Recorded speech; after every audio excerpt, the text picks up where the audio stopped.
La mentalidad de los habitantes de Medellín creo que ha cambiado. Se ha recuperado la confianza, se ha recuperado la esperanza, se han recuperado las ganas de habitar, de vivir la ciudad, el orgullo de sentirnos de la ciudad, que ya no era la más violenta del mundo, sino que era una ciudad con propuestas creativas, innovadoras, una ciudad alegre, era de integración, era de disminuir la brecha entre ricos y pobres. Un grupo de personas y comunidades que se podían mirar a los ojos y se sentían orgullosos de mostrar sus barrios empinados, sus laderas, sus vías de transporte, sus casas pintadas. Ese orgullo de ciudad, ese orgullo del barrio es fundamental en la construcción de una sociedad. Adriana, cuando le he dicho a mis amigos que venía a Medellín, muchos todavía me han dicho que tuviese cuidado, que Medellín era una ciudad muy peligrosa. Y en cambio, desde que estoy aquí, el Medellín que yo he conocido no tiene nada que ver con esa imagen maldita. ¿Qué ha pasado en esta ciudad?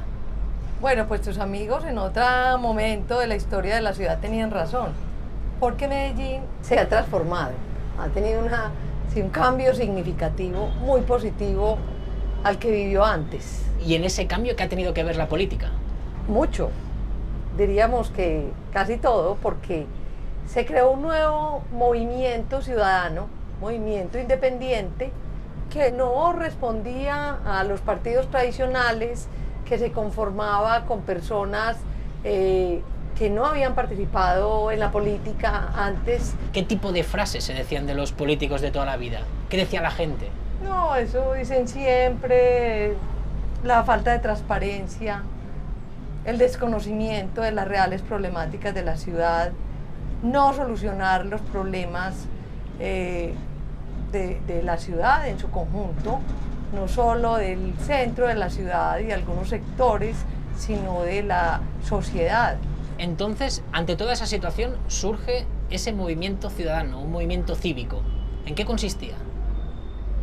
Surge un movimiento que convoca y articula intelectuales, profesores universitarios, personas que trabajan en las comunidades desde proyectos sociales, culturales, educativos. Todo este tipo de gente se suma a ese movimiento ciudadano. Se suma al movimiento ciudadano llamado Compromiso Ciudadano, en el que definen unos principios y esos principios de alguna manera son acogidos por estas personas. Mecenas a 200 pesos, qué maravilla.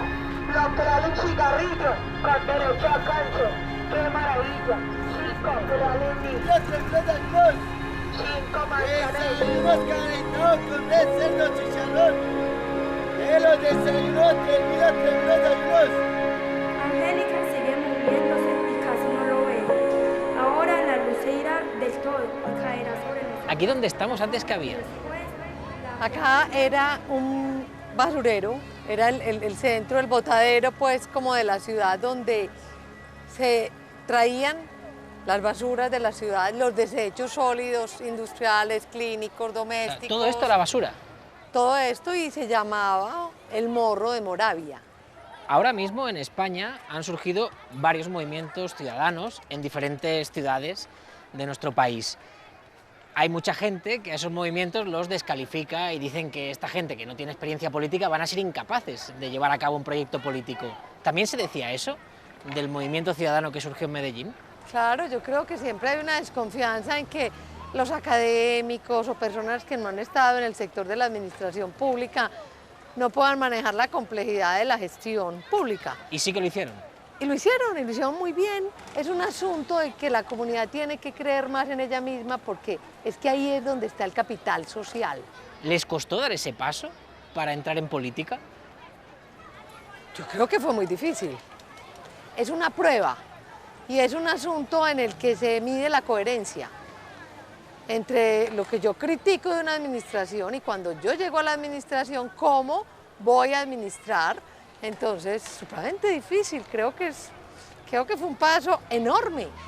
¿Hubo algún líder dentro de ese movimiento ciudadano? ¿Alguien que un poco encabezase todo el proceso? Sí, Sergio Fajardo, que luego fue el alcalde de Medellín de 2004 a 2007, el líder de Movimiento Ciudadano, sí.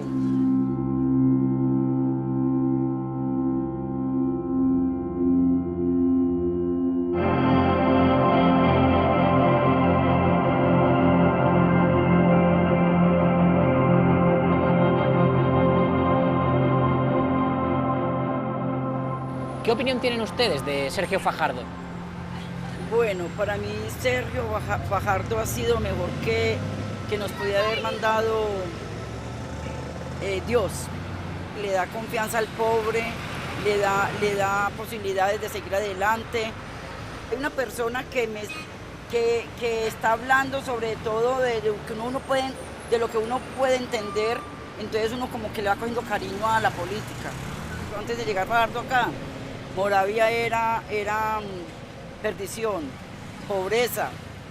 ¿Sintió que la política era más cercana con Fajardo como alcalde? Sí, claro, porque él se reunía con la gente, él llegaba a los barrios, hablaba con la gente, a lo que eso casi no lo hace ningún político. Se da mucha publicidad, que muestra mucho, ¿Dónde? por toda parte. Donde hay forma y brega de sacar la cabeza para que lo miren y lo vean.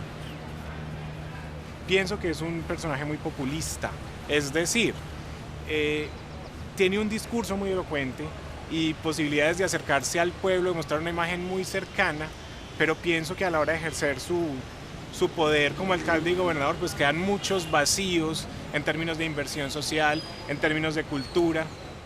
Fajardo llegó a la alcaldía de Medellín en el año 2004 y ahora ya lleva muchos años en política.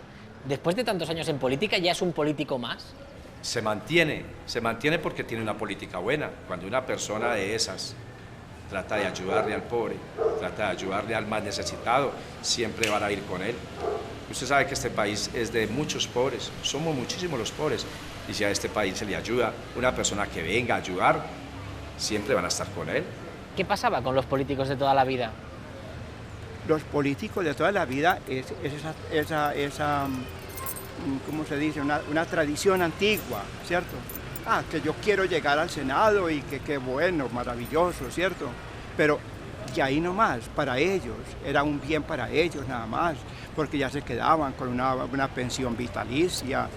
¿Y con Fajardo se rompe esa tradición? Con Fajardo se rompe esa tradición.